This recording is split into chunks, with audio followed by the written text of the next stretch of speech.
रिवायत है कि पाकिस्तान के पहले आर्मी चीफ जनरल ग्रेसी को अपने मातहत फौजी अफसर का खत मौसूल हुआ, जिसमें तब प्लॉट लेने की दरख्वास्त की गई थी। गोरे आर्मी चीफ ने जवाब में इस अफसर को लिखा कि बताया जाए कि किस कानून के तहत आपको ये प्लॉट मिलना चाहिए।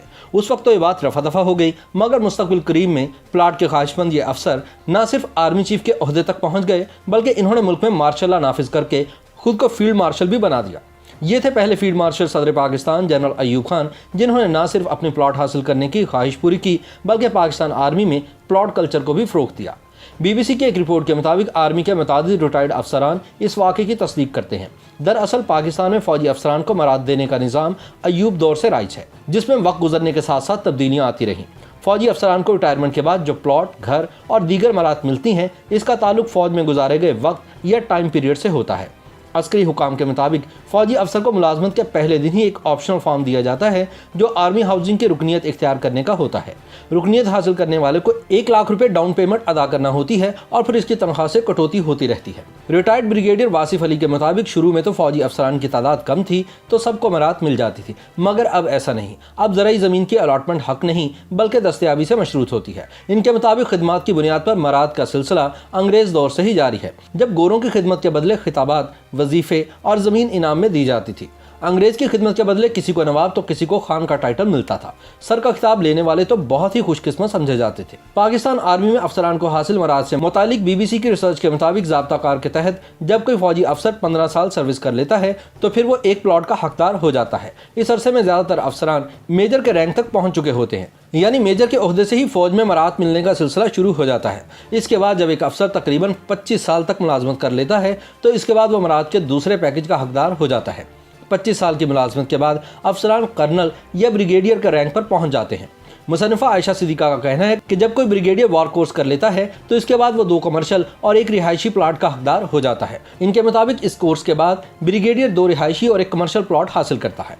आयशा सिद्दीका का कहना है कि पाकिस्तान आर्मी में मेजर जनरल बनने से एक इजाफी प्लॉट मिल जाता है, जबकि लेफ्टिनेंट जनरल 4 प्लॉटों तक का हकदार हो जाता है। ये प्लॉट रिहायशी और कमर्शियल होते हैं, अलबत्ता ये मुख्तलिफ शहरों में अलॉट किए जाते हैं।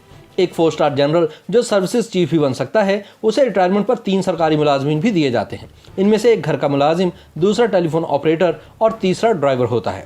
आयशा सिद्दीका के मुताबिक लेफ्टिनेंट जनरल अगर कोर कमांडर भी रहा हो, तो फिर ऐसी सूरत में वो 3 साल तक इस ओहदे पर रहता है। इनके मुताबिक DHA के हर नए सेक्टर में कोर कमांडर को प्लॉट मिलता है। इनकी राय में ये प्लॉट दूसरे शहरों के DHAs के साथ एक्सचेंज भी किए जा सकते हैं। ताहम अस्करी हुकाम इनकी इस राय से मुत्तफिक नहीं। अपनी बात की दलील के तौर पर आयशा सिद्दीका का कहना है कि वज़ीर-ए-आज़म के मुआविन ख़ुसूसी lieutenant general retired Asim Saleem Bajwa 3 साल तक सदरन कमान के सरबराह रहे, मगर इनके असासों में एक प्लॉट भी बलूचिस्तान में नहीं दिखाया गया। आयशा सिद्दीका के मुताबिक एक जनरल रिटायरमेंट पर प्लॉटों और ज़री ज़मीन की मद में 1 अरब रुपये से ज़ायद की मराद हासिल कर लेता है। अस्करी हुकाम के मुताबिक मुशर्रफ के दौर में फ़ौजी मराद की पॉलिसी तनाज़ात का शिकार बनी, मगर साबिक़ army chief general Ishfaq Parvez Kayani के दौर में इस मामले में ज़्यादा शफाफियत लाई गई। ताहम इनके दौर में DHA मुख्तलिफ तनाज़ात की जद में भी रहा और मुतादिद मामलात अदालतों तक भी पहुँच गए। आयशा सिद्दीका के मुताबिक ज़ियाउल हक के दौर के बाद आर्मी अफसरान की मराद में ज़्यादा इजाफा किया गया। इसके बाद इसमें मुसलसल इजाफा होता ही रहा। फौजी अफसरान को इनके ओहदे के एतबार से रिटायरमेंट के बाद ज़राई ज़मीन भी अलॉट की जाती है। माजी में साबिक़ आर्मी चीफ राहील शरीफ को लाहौर में 90 एकड़ ज़मीन अलॉट की गई। ये ज़मीन सरहदी इलाके की ज़मीन कहलाती है और जनरल राहील शरीफ को 3 शराइत पर GHQ की तरफ से ये ज़मीन 33 साल की लीज पर दी गई। अगरचे फौज में मेजर के ओहदे से मराद का सिलसिला शुरू हो जाता है, ताहम कर्नल से लेकर लेफ्टिनेंट जनरल तक अफसरान को तकरीबन 2 मुरब्बा ज़राई ज़मीन 99 साल की लीज पर दी जाती है, जबकि जनरल को मज़ीद इजाफी ज़मीन मिलती है। ये अफसरान रिटायरमेंट के बाद आर्मी की हाउसिंग कॉलोनियों में घर भी हासिल करते हैं। लेकिन lieutenant general retired Amjad Shoaib के मुताबिक फौजी अफसरान को जो ज़राई ज़मीन लीज पर मिलती है वो बंजर होती है और इसे आबाद करना एक मुश्किल काम होता है। ये नहरी ज़मीन भी नहीं होती। वो कहते हैं कि इन्हें चोलिस्तान में 50 एकड़ ज़राई ज़मीन मिली, जिस पर वो 7 साल तक काम कराते रहे।